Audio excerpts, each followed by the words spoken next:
You may check somebody's breath and declare them dead, but they can still feel sensations. There's a whole school of Udan in China, where you might have seen those movies where they have mastery over Udana, where they can float around a little bit. There are yogic practices to activate this. If jnana recedes, even when you're alive, body will begin to rot. There are certain types of snake venoms which can do this. This is the reason why in this culture you have rituals running up to 14 days.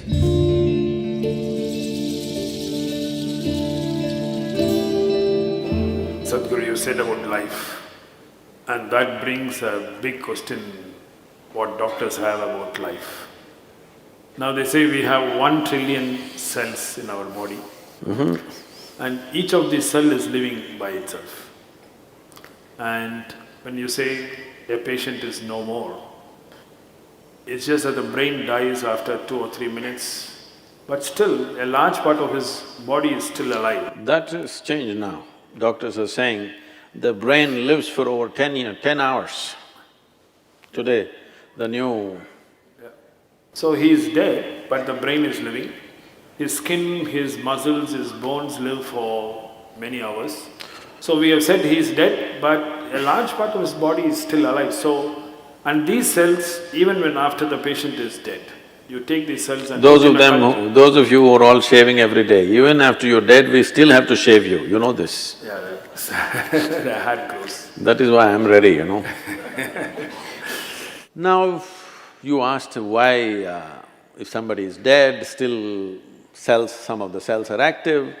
It has been recorded up to 10 hours, there is a lot of activity, and actually the brain goes into a certain level of activity and produces certain very surprising elements in 10 hours after somebody is medically dead. As I said, dead bodies are given a shave up to 10, 11 days. Why this is so? What we're calling as life physically is a mechanism on many different levels. There is hardware and there is software. You are core of hardware, bones. The software is equally important.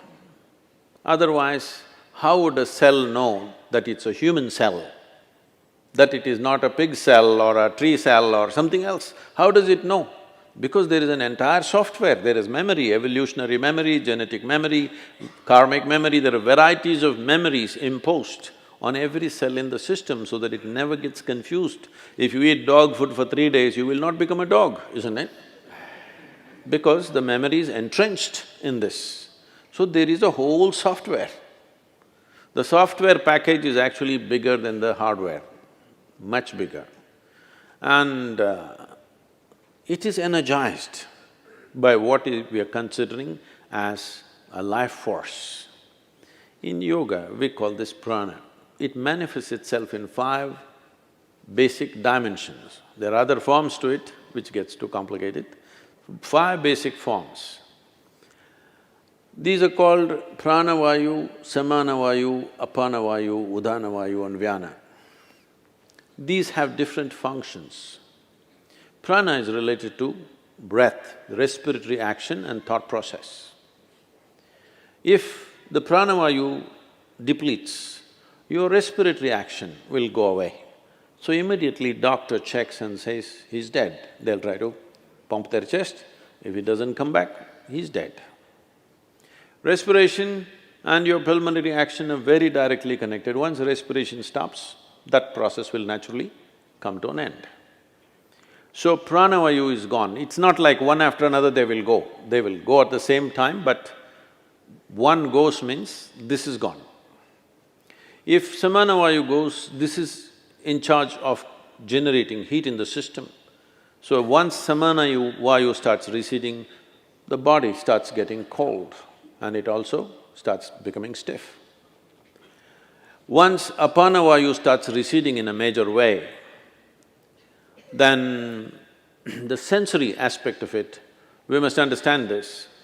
You may check somebody's breath and declare them dead, but they can still feel sensations. There have been any number of cases where people get terrified because a dead body moves a little bit. This has happened again and again, many times. That when he's been medically declared dead, there are twitchings in the body that happen in a very mild way because the sensory activity is still on. Still, life is not fully convinced that it's finished. It is still making an effort of its own. When Udhana Vayu goes away, then the buoyancy is gone. When I say buoyancy, see, you may weigh 70 or 80 or whatever number of… I'm sorry, maybe you weigh 50 or 55 kilograms, whatever is your weight, you don't… Let's say you're very happy and alive right now, you don't feel 50 kilograms on you, isn't it? Hello? Yes. It is there. If you stand on the scale, it is there. But when you walk, it is not there, simply because this udhana creates a buoyancy. It makes you less available to gravity. There are yogic practices to activate this. There's a whole school of Udan in China, where you might have seen those movies, Hollywood movies, what is that? Crouching Tiger, something. What?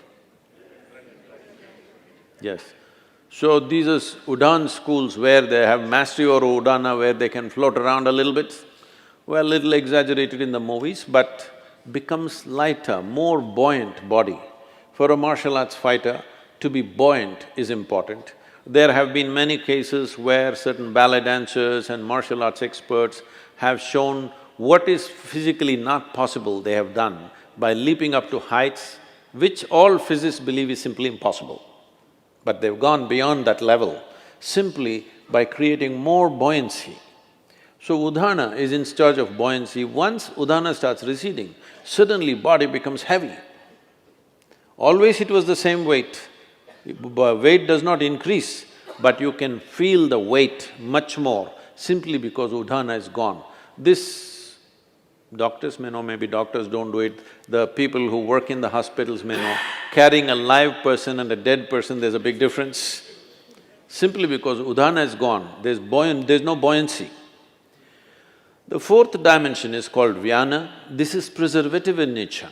If Vyana recedes, even when you're alive, body will begin to rot.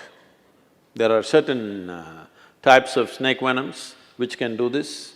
If they bite you, you will not die, but literally parts of the body will start falling apart simply because Vyana will recede and it will start falling apart. So, once Vyana recedes, the rotting process will begin. There are systems in yoga where we want all the seven to go reasonably together, within 1.5 hours we want it to go.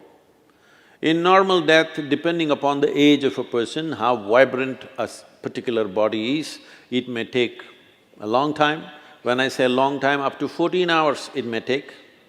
Vyana may take up to 14 days to leave. This is the reason why in this culture you have rituals running up to 14 days, because they feel the Vyana may be still there, because when you bury a person, the Vyana may be still hovering there, so up to 14 days. That is the reason why within 1.5 hours, in this culture, that was the rule, if somebody dies within an hour and a half, you must cremate them. But then mistakes happened. When they were still alive, somebody put them on the funeral pyre, so they stretched it to 4 hours. Within 4 hours, you must cremate.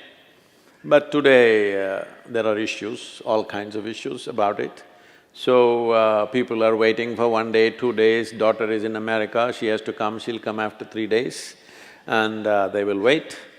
But the idea is, for the one who is dead, we must understand this. You don't diagnose people as dead, you declare them dead, right? There's a difference. So when you declare them dead, for you they are dead. As far as that person is concerned, in a way, all that's happened is, he's disembodied. He's lost his body. All his life he lived thinking he's a body, never realizing the physical mass that we carry is an accumulation from this planet. He never realized that. When suddenly he slips out the body, he tends to hover around the body because he's lost his discriminatory intelligence. Once you leave the body, the discriminatory intellect is not there, so this tends to hover around that body. So in this culture we said, the moment we are sure that somebody is dead for sure, you must immediately cremate them, because it's good for that dead, so they know the game is up. And it's also good for the living. You will see, if somebody very dear to you is dead and their body is here, you keep on hallucinating, maybe they're just sleeping, maybe they will sit up, maybe some miracle will happen, maybe something else will happen, this will go on unnecessarily. You will see people are crying and big emotional drama is happening, but the moment you cremate them, you will see everybody become silent. Have you noticed this? Always. Because now everybody knows the game is up. It's for the living and for the dead. So about life leaving the system, it is so entrenched. It is not something, poop, it'll go away like this. In stages, it goes away. Because it's in stages, it came in. It's in stages, it'll go away.